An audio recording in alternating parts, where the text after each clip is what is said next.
Hey guys, Merrick here along with Trevor. He's over here on the Skype call. We're working on getting our system set up. But we've been pretty busy these past few weeks. I've moved up to Virginia, he's moved over to Alabama.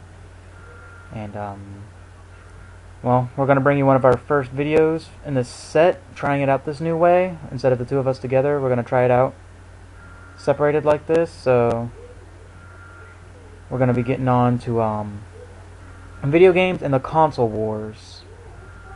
We'll go ahead and start off with the PlayStation, I guess, and some of the things that are going on with it, and Nintendo, and how Nintendo has slowly started coming down off of being the champion of games, where everyone wanted the Nintendo. Now it's switched more focus over to Xbox and PlayStation.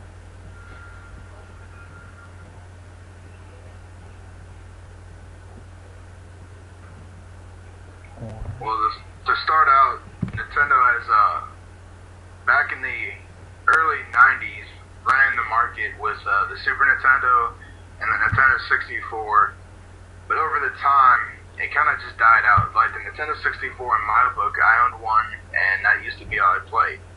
Now, going up in time, it jumped up to the GameCube, in which the GameCube picked up a little bit until the Xbox and the PlayStation 2 came out.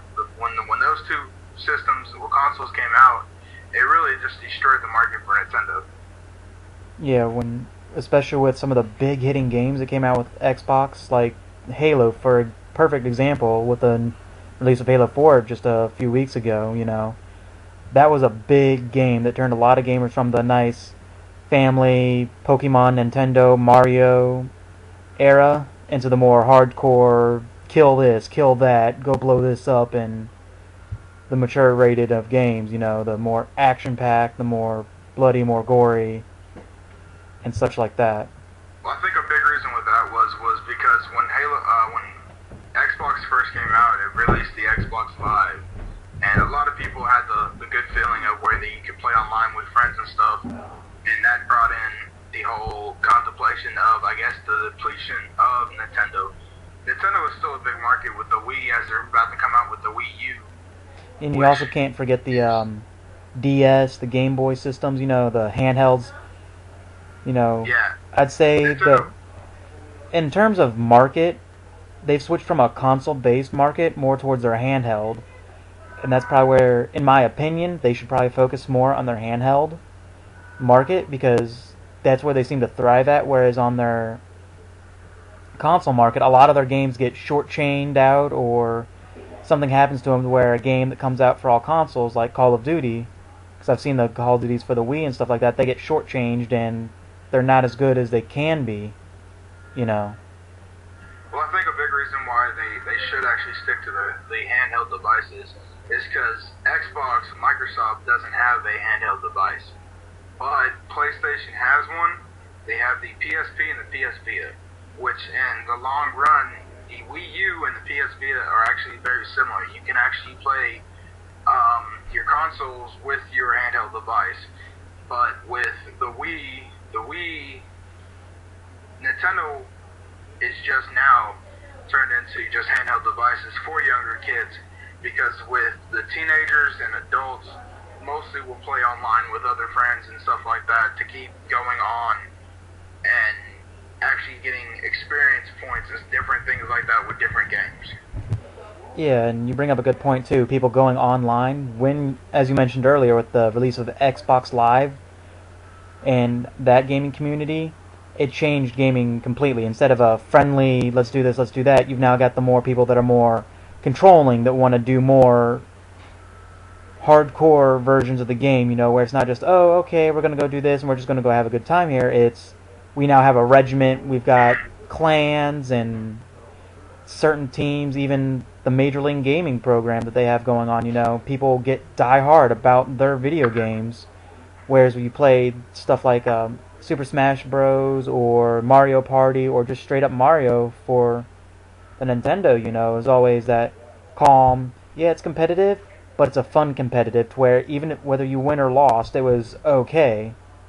Whereas you get into Halo and Black Ops now, it's if you win or lose, you've got this ratio you gotta watch, this ratio you gotta watch, this, that, and the other, and it kind of takes the fun out of games in my respect, if you think about it like that, where you can't just jump on a game, go play it for a little bit, and jump off and be like, yeah, that was a fun game. Now I'm tired of dealing with these people that are making this game either unfair with hacks or cheats or just stuff similar to that, just destroys the gaming on that one.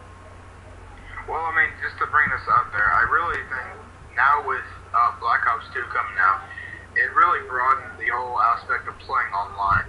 They have it where you can podcast and watch how other people play and kind of like get your own technique off of them, but also they have it where your death ratio, your kill ratio, and all that add together, and they put you in parties with other people at your skill level. With Black Ops 2 is one of the first games to do that. It makes it easier for people trying to get into the game to begin with to know what to do and how to do it and actually get a better skill level from playing with people of their own skill. Yeah, and that's the whole base, and that's how it should be run. And the gaming companies also.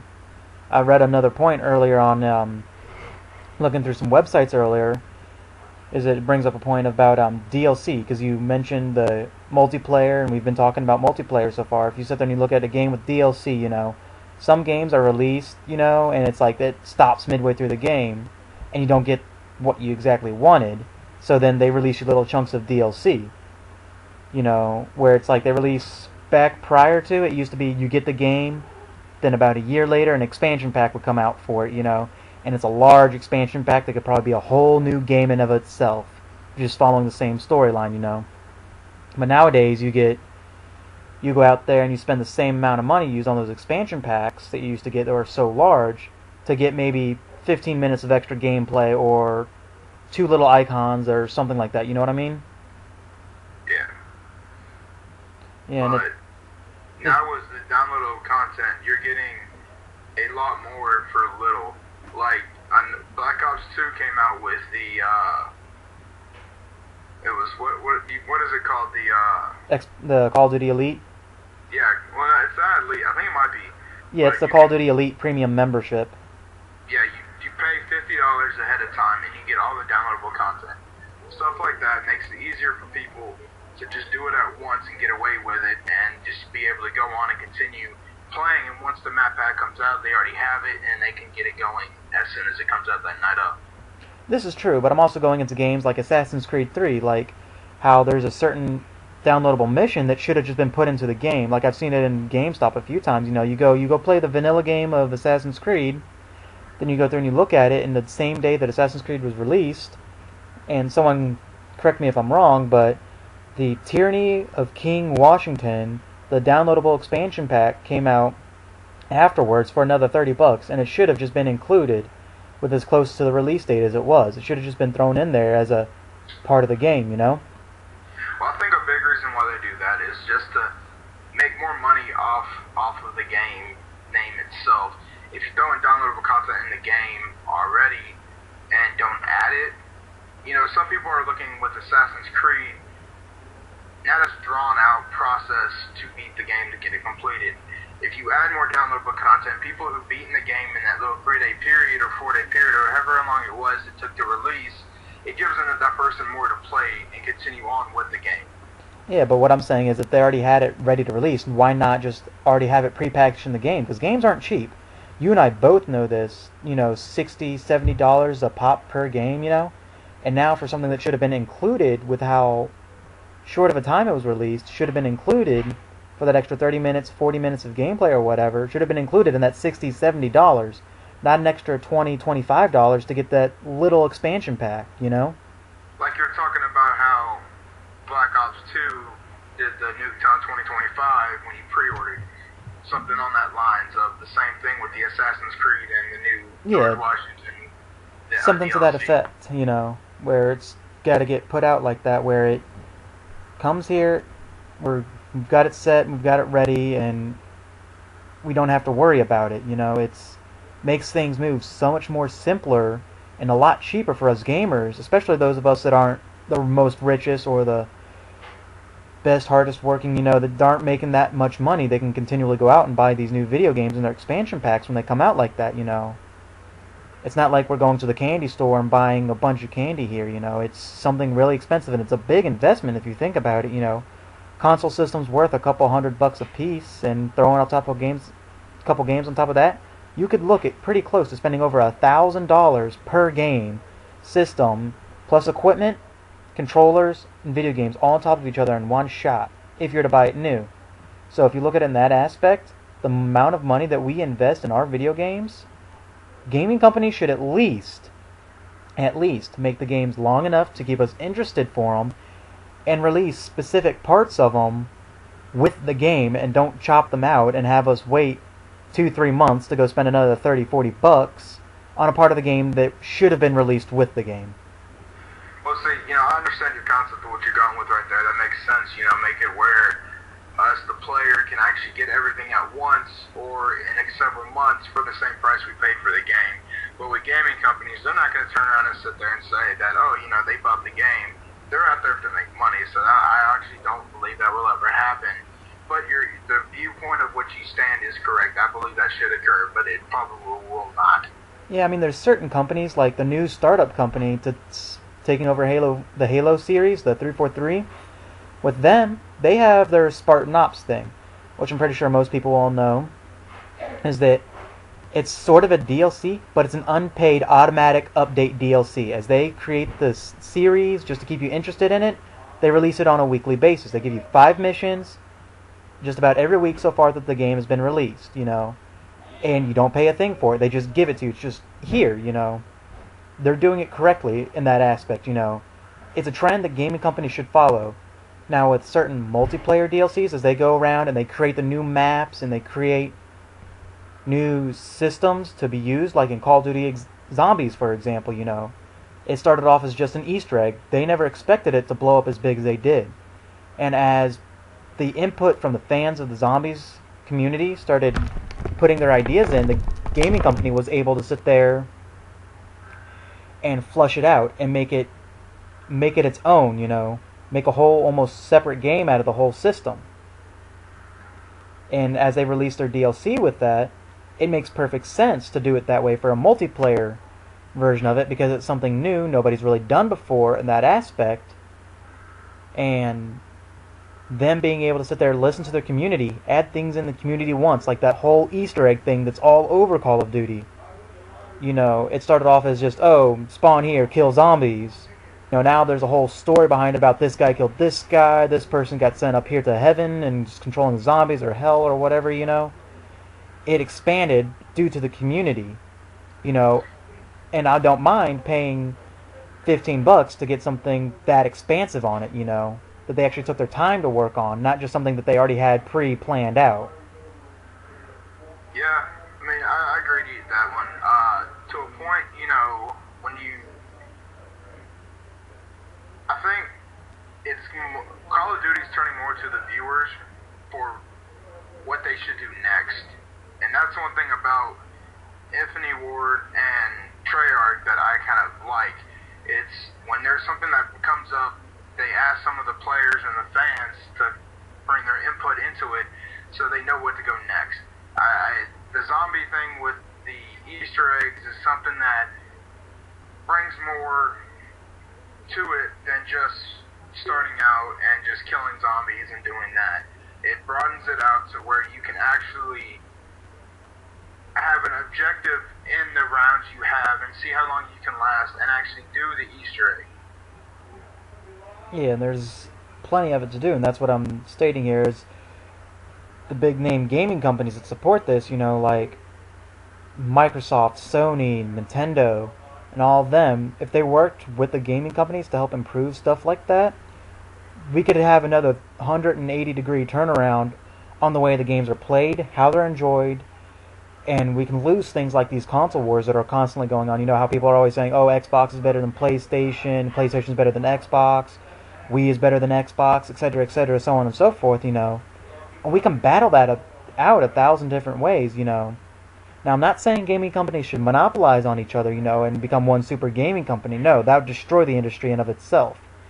What I'm trying to say is that if they worked in a sort of competitive partnership to help revitalized gaming community. Because if you look at it, a lot of people look down on the video gaming community, saying that it causes kids to go out and do this, causes people to do this, crimes, games like Grand Theft Auto, saying that it's a bad example for people because it's going to cause them to go out and commit crimes. It causes people to learn how to kill people, to desensitize them to violence. And now I'm saying violent, not saying that they do that, but I'm saying that that's the rap video games and gamers are getting.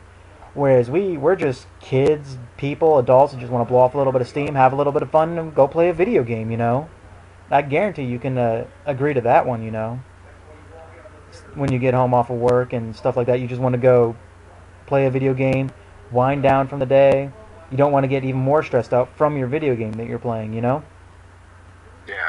I agree with that's a comment that's true. I work 6 days a week, and one of the things I do to wind down during the day or during the night, once I do get off this hop on, it puts you in a different world to a point. It brings you out of what's going on around you and just puts you in a situation where you're not having to worry a lot, and you just be yourself and intermingle with others that you have been playing with for a decent amount of time, and people who actually are doing the same thing you're doing. And sometimes people make it stressful, but it's a very stress relieving environment. Yeah, it's one of those things where, like I said, gaming companies work to help fix the community and of itself with the pricing the games right. I know that would take a lot of stress off of gamers. Tuning the game specifically for certain gamers, like if they wanted a multiplayer game, just make that multiplayer game. Don't even bother with a story on it, Work to get something like that, so that way it's just those hardcore, dead set people can jump on it, play it, and enjoy it that way. Where casual gamers like myself and yourself, Trevor, where we can sit back, go play online, go play multiplayer, have a good time, and be able to log off and be like, yeah, that was fun. I'll be back tomorrow, because it's not hardcore. We don't have to worry about... The problem that I'm going to bring up with that one, how you're kind of bringing up basically making just a multiplayer game here and then a campaign mode here and doing this and that and kind of different games will cost more money in the outrun, because games now with the prices like you're saying are $60-$70 a piece. It wouldn't matter if it's just multiplayer or not. There's a way, that's how they're helping us save money, because I'm pretty sure gaming companies have thought about separating them off and just doing this piece and this piece and this piece, because in the broadest terms they're going to make more money out of it. But when you bundle them all together, the way they make their money is by the DLCs, because a lot of people who play Call of Duty, Halo, and stuff like that go and get the downloadable content because it brings more to the gaming experience, and it has storylines, it has memorabilia stuff that they can say and they do, and they can keep going with themselves. Yeah, and I agree with you 100% on that point, but I guess I didn't clarify well enough. But what I mean is, when I say these specific hardcore games, I mean not just a solid total multiplayer game and then the campaign that goes with it. I'm talking about two separate entities here, not all bundled in the same, following the same storyline. Just think of it like a Call of Duty version of multiplayer, yes, but then you make a 180-degree turnaround and you go make a role-playing game like Fallout that doesn't even worry about the multiplayer. You don't have to worry about that. That multiplayer in of itself can make all its own DLC, its own maps, a cooperative type deal, missions like the Spartan Ops, and immerse the gamers in that, whereas you can come in with just a sole single-player game, which they have plenty of, like the Fallout series, and release a different spectrum of DLC for that game, which can expand the length of the game, because we know the role-playing adventure games are very time-consuming, and once you beat it, you're kind of left, well, I want to do so much more. So if you sit there and you throw in everything else on top of it, in that sense, you get two completely different games, one designed for multiplayer and one designed for the sole person that's going through and taking care of what they want to take care of, and they're nice, relaxed, I'm playing this game here. Kind of like what they did in Assassin's Creed, I want to say it was Revelations, where they had it where it was an RPG game, which was a role-playing game, but also to the standpoint they had a multiplayer thing where you could go on there, you had to buy it, and play online with others and have little objectives and quests and stuff to do to add more to the game. Exactly, something to that effect, but not have them following the same concept of it's the same brand name. That's what I'm saying. I'm saying move away from the brand names of like Call of Duty and Halo, but make a well, not really Modern Warfare because that is following the same thing, but a warfare multiplayer game like Call of Duty, as being that's a very popular game here, and nobody can deny that Call of Duty is very popular. That's what the people want right now. I can guarantee you over millions and millions and millions of copies from Call of Duty 2, Finest Hour, Call of Duty Finest Hour, Call of Duty 2, 3, 4, Modern Warfare 2, World at War, all those games. They've sold millions, probably even billions of copies of each game, and are continually to sell them too. So take something encompassing all of their multiplayers, the entirety of the Call of Duty multiplayer, and set it out as one standalone game, then turn around and make a Fallout type game, if you get what I mean. As I'm trying to say, staying away from the brands and having their stories intercross, or the characters intercross, or the gameplay itself intercross. You just have a standalone multiplayer and a standalone campaign game that's way over here on the left side, where the multiplayer is way over here on the right side. Yeah, that's understandable. I believe that you're going in the right direction with it. It's just that probably will occur. It's just going to take a couple years for the gaming environment to actually move towards that aspect. Because with us being the gamer, we know what we would like to see. The gaming companies would like to do what they want to do, and sooner or later we'll go into that aspect because it will help the gamer broaden themselves on what they want to do. If they want to do an RPG, play online, or do a story mode, or do something completely different on the other lines. Yeah, and that's what I'm trying to get at there, And that brings me back to my point I was trying to make, and if all three separate gaming communities, Nintendo, Sony, and Microsoft, all three of their bigwigs got together to see exactly what the gamers want, and specifically get it on a broad spectrum over every video game imaginable, every game genre out there.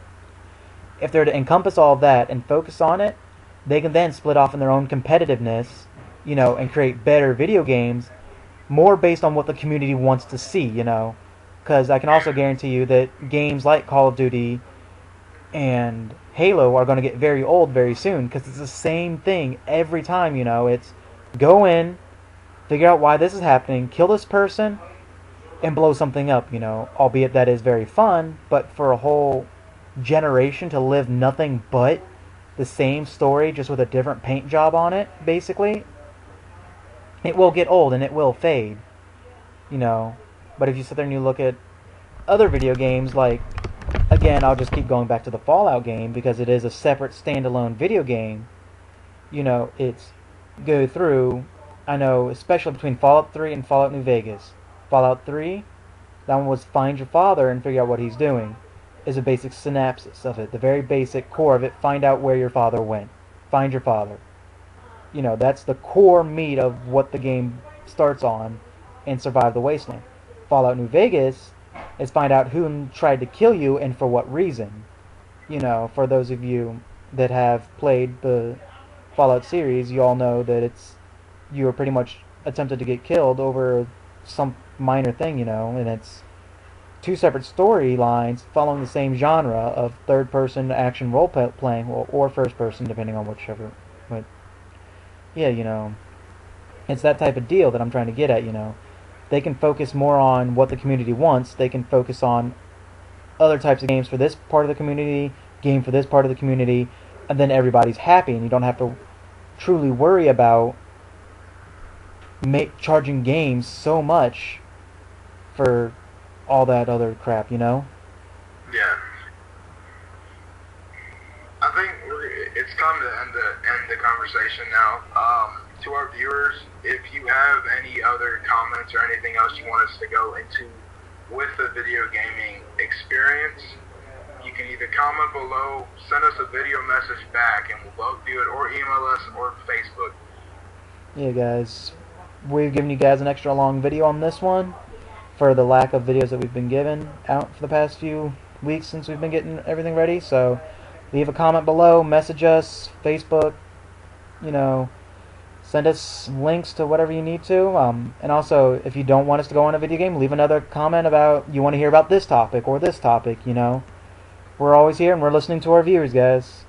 This has been Albert Merrick and Trevor Cowan, signing off.